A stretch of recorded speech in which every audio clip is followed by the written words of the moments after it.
Chapter 24. And the Lord spake unto Moses, saying, Command the children of Israel that they bring unto thee pure oil olive beaten for the light, to cause the lamps to burn continually. Without the veil of the testimony, in the tabernacle of the congregation, shall Aaron order it from the evening unto the morning before the Lord continually. It shall be a statute forever in your generations. He shall order the lamps upon the pure candlestick before the Lord continually. And thou shalt take fine flour, and bake 12 cakes thereof. 2/10 deals shall be in 1 cake. And thou shalt set them in 2 rows, 6 on a row, upon the pure table before the Lord. And thou shalt put pure frankincense upon each row, that it may be on the bread for a memorial, even an offering made by fire unto the Lord. Every Sabbath he shall set it in order before the Lord continually, being taken from the children of Israel by an everlasting covenant. And it shall be Aaron's and his sons, and they shall eat it in the holy place. For it is most holy unto him of the offerings of the Lord made by fire, by a perpetual statute. And the son of an Israelitish woman, whose father was an Egyptian, went out among the children of Israel, and this son of the Israelitish woman and a man of Israel strove together in the camp. And the Israelitish woman's son blasphemed the name of the Lord, and cursed. And they brought him unto Moses. And his mother's name was Shelomith, the daughter of Dibri of the tribe of Dan. And they put him in ward, that the mind of the Lord might be showed them. And the Lord spake unto Moses, saying, Bring forth him that hath cursed without the camp, and let all that heard him lay their hands upon his head, and let all the congregation stone him. And thou shalt speak unto the children of Israel, saying, Whosoever curseth his God shall bear his sin.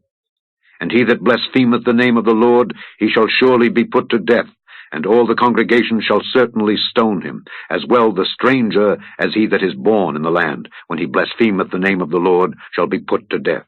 And he that killeth any man shall surely be put to death. And he that killeth a beast shall make it good, beast for beast. And if a man cause a blemish in his neighbor, as he hath done, so shall it be done to him. Breach for breach, eye for eye, tooth for tooth. As he hath caused a blemish in a man, so shall it be done to him again. And he that killeth a beast, he shall restore it. And he that killeth a man, he shall be put to death. Ye shall have one manner of law, as well for the stranger as for one of your own country, for I am the Lord your God. And Moses spake to the children of Israel, that they should bring forth him that had cursed out of the camp, and stone him with stones. And the children of Israel did as the Lord commanded Moses. Chapter 25. And the Lord spake unto Moses in Mount Sinai, saying, Speak unto the children of Israel, and say unto them, When ye come into the land which I give you, then shall the land keep a Sabbath unto the Lord. 6 years thou shalt sow thy field, and 6 years thou shalt prune thy vineyard, and gather in the fruit thereof. But in the 7th year shall be a Sabbath of rest unto the land, a Sabbath for the Lord. Thou shalt neither sow thy field, nor prune thy vineyard. That which groweth of its own accord of thy harvest thou shalt not reap, neither gather the grapes of thy vine undressed, for it is a year of rest unto the land. And the Sabbath of the land shall be meat for you, for thee, and for thy servant, and for thy maid, and for thy hired servant, and for thy stranger that sojourneth with thee, and for thy cattle, and for the beast that are in thy land, shall all the increase thereof be meat. And thou shalt number 7 Sabbaths of years unto thee, 7 times 7 years. And the space of the 7 Sabbaths of years shall be unto thee 49 years. Then shalt thou cause the trumpet of the Jubilee to sound on the 10th day of the 7th month. In the day of atonement shall ye make the trumpet sound throughout all your land. And ye shall hallow the 50th year, and proclaim liberty throughout all the land unto all the inhabitants thereof. It shall be a jubilee unto you. And ye shall return every man unto his possession, and ye shall return every man unto his family. A jubilee shall that 50th year be unto you. Ye shall not sow, neither reap that which groweth of itself in it, nor gather the grapes in it of thy vine undressed. For it is the jubilee, it shall be holy unto you. Ye shall eat the increase thereof out of the field. In the year of this jubilee ye shall return every man unto his possession. And if thou sell aught unto thy neighbor, or buyest aught of thy neighbor's hand, ye shall not oppress one another. According to the number of years after the Jubilee thou shalt buy of thy neighbor, and according unto the number of years of the fruits he shall sell unto thee. According to the multitude of years thou shalt increase the price thereof, and according to the fewness of years thou shalt diminish the price of it. For according to the number of the years of the fruits doth he sell unto thee. Ye shall not therefore oppress one another, but thou shalt fear thy God, for I am the Lord your God. Wherefore ye shall do my statutes, and keep my judgments, and do them, and ye shall dwell in the land in safety. And the land shall yield her fruit, and ye shall eat your fill, and dwell therein in safety. And if ye shall say, What shall we eat in the 7th year? Behold, we shall not sow, nor gather in our increase. Then I will command my blessing upon you in the 6th year, and it shall bring forth fruit for 3 years.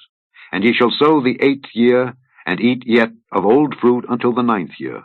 Until her fruits come in, ye shall eat of the old store. The land shall not be sold forever, for the land is mine. For ye are strangers and sojourners with me. And in all the land of your possession ye shall grant a redemption for the land. If thy brother be waxen poor, and hath sold away some of his possession, and if any of his kin come to redeem it, then shall he redeem that which his brother sold.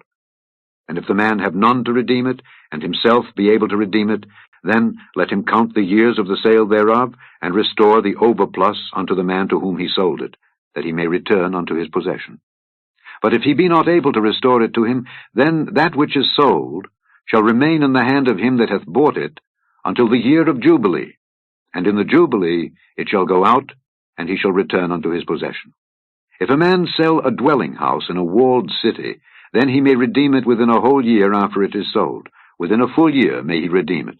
And if it be not redeemed within the space of a full year, then the house that is in the walled city shall be established forever to him that bought it throughout his generations. It shall not go out in the Jubilee.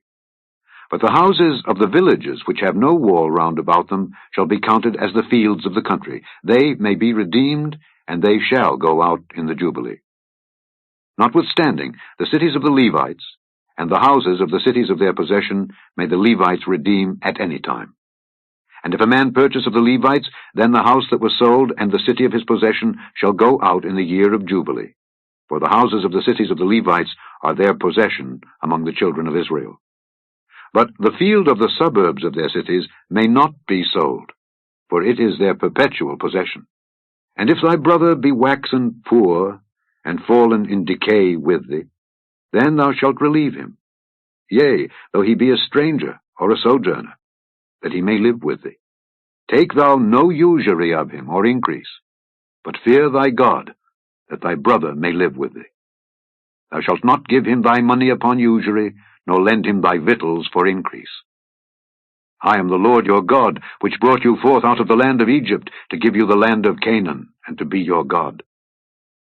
And if thy brother that dwelleth by thee be waxen poor, and be sold unto thee, thou shalt not compel him to serve as a bondservant, but as an hired servant, and as a sojourner he shall be with thee, and shall serve thee unto the year of Jubilee. And then shall he depart from thee, both he and his children with him, and shall return unto his own family, and unto the possession of his fathers shall he return. For they are my servants, which I brought forth out of the land of Egypt. They shall not be sold as bondmen. Thou shalt not rule over him with rigor, but shalt fear thy God. Both thy bondmen and thy bondmaids, which thou shalt have, shall be of the heathen that are round about you. Of them shall ye buy bondmen and bondmaids.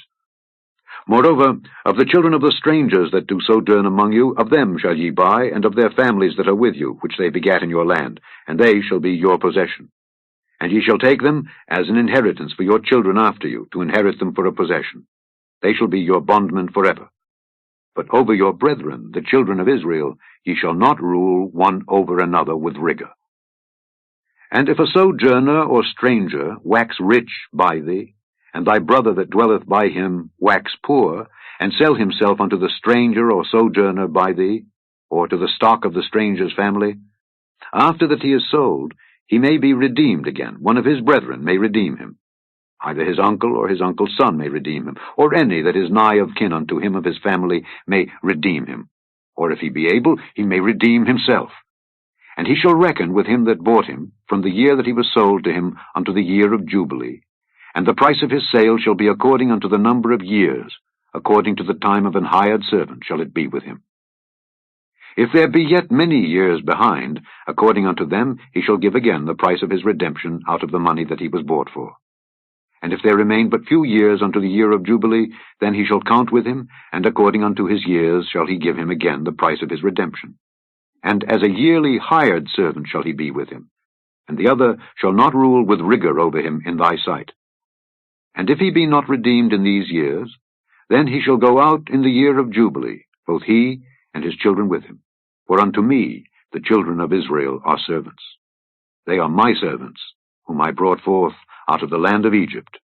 I am the Lord your God. Chapter 12. Then Jesus, 6 days before the Passover, came to Bethany, where Lazarus was, which had been dead, whom he raised from the dead. There they made him a supper, and Martha served, but Lazarus was one of them that sat at the table with him. Then took Mary a pound of ointment of spikenard, very costly, and anointed the feet of Jesus, and wiped his feet with her hair. And the house was filled with the odor of the ointment. Then saith one of his disciples, Judas Iscariot, Simon's son, which should betray him, Why was not this ointment sold for 300 pence and given to the poor? This he said, not that he cared for the poor, but because he was a thief, and had the bag, and bare what was put therein. Then said Jesus, Let her alone. Against the day of my burying hath she kept this. For the poor always ye have with you, but me ye have not always. Much people of the Jews therefore knew that he was there, and they came not for Jesus' sake only, but that they might see Lazarus also, whom he had raised from the dead. But the chief priests consulted that they might put Lazarus also to death, because that by reason of him many of the Jews went away and believed on Jesus. On the next day, much people that were come to the feast, when they heard that Jesus was coming to Jerusalem, took branches of palm trees, and went forth to meet him, and cried, Hosanna! Blessed is the King of Israel that cometh in the name of the Lord. And Jesus, when he had found a young ass, sat thereon, as it is written, Fear not, daughter of Zion, behold, thy King cometh sitting on an ass's colt. These things understood not his disciples at the first. But when Jesus was glorified, then remembered they that these things were written of him, and that they had done these things unto him. The people therefore that was with him when he called Lazarus out of his grave, and raised him from the dead, bear record. For this cause the people also met him, for that they heard that he had done this miracle. The Pharisees therefore said among themselves, Perceive ye how ye prevail nothing? Behold, the world is gone after him. And there were certain Greeks among them that came up to worship at the feast. The same came therefore to Philip, which was of Bethsaida of Galilee, and desired him, saying, Sir, we would see Jesus. Philip cometh and telleth Andrew, and again Andrew and Philip tell Jesus. And Jesus answered them, saying, The hour is come that the Son of Man should be glorified. Verily, verily, I say unto you, except a corn of wheat fall into the ground and die, it abideth alone. But if it die, it bringeth forth much fruit. He that loveth his life shall lose it, and he that hateth his life in this world shall keep it unto life eternal. If any man serve me, let him follow me. And where I am, there shall also my servant be. If any man serve me, him will my Father honor. Now is my soul troubled. And what shall I say? Father, save me from this hour. But for this cause came I unto this hour. Father, glorify thy name. Then came there a voice from heaven, saying, I have both glorified it, and will glorify it again. The people therefore that stood by and heard it said that it thundered. Others said, An angel spake to him. Jesus answered and said, This voice came not because of me, but for your sakes. Now is the judgment of this world. Now shall the prince of this world be cast out. And I, if I be lifted up from the earth, will draw all men unto me. This he said, signifying what death he should die. The people answered him, We have heard out of the law that Christ abideth forever. And how sayest thou, the Son of Man must be lifted up? Who is this Son of Man? Then Jesus said unto them, Yet a little while is the light with you. Walk while ye have the light, lest darkness come upon you. For he that walketh in darkness knoweth not whither he goeth. While ye have light, believe in the light, that ye may be the children of light. These things spake Jesus, and departed, and did hide himself from them. But though he had done so many miracles before them, yet they believed not on him, that the saying of Esaias the prophet might be fulfilled, which he spake, Lord, who hath believed our report, and to whom hath the arm of the Lord been revealed? Therefore they could not believe, because that Esaias said again, He hath blinded their eyes, and hardened their heart, that they should not see with their eyes, nor understand with their heart, and be converted, and I should heal them. These things said Esaias, when he saw his glory, and spake of him. Nevertheless, among the chief rulers also many believed on him, but because of the Pharisees they did not confess him, lest they should be put out of the synagogue. For they loved the praise of men more than the praise of God. Jesus cried and said, He that believeth on me believeth not on me, but on him that sent me. And he that seeth me seeth him that sent me. I am come a light into the world, that whosoever believeth on me should not abide in darkness. And if any man hear my words and believe not, I judge him not. For I came not to judge the world, but to save the world. He that rejecteth me and receiveth not my words hath one that judgeth him. The word that I have spoken, the same shall judge him in the last day. For I have not spoken of myself, but the Father which sent me, he gave me a commandment what I should say and what I should speak. And I know that his commandment is life everlasting. Whatsoever I speak, therefore, even as the Father said unto me, so I speak. Psalm 48. Great is the Lord, and greatly to be praised in the city of our God, in the mountain of his holiness. Beautiful for situation, the joy of the whole earth, is Mount Zion on the sides of the north, the city of the great King. God is known in her palaces for a refuge. For lo, the kings were assembled. They passed by together. They saw it, and so they marveled. They were troubled, and hasted away. Fear took hold upon them there, and pain as of a woman in travail. Thou breakest the ships of Tarshish with an east wind. As we have heard, so have we seen in the city of the Lord of hosts, in the city of our God. God will establish it forever. Selah. We have thought of thy loving kindness, O God, in the midst of thy temple. According to thy name, O God, so is thy praise unto the ends of the earth. Thy right hand is full of righteousness. Let Mount Zion rejoice. Let the daughters of Judah be glad because of thy judgments. Walk about Zion, and go round about her. Tell the towers thereof. Mark ye well her bulwarks. Consider her palaces, that ye may tell it to the generation following. For this God is our God forever and ever. He will be our guide even unto death.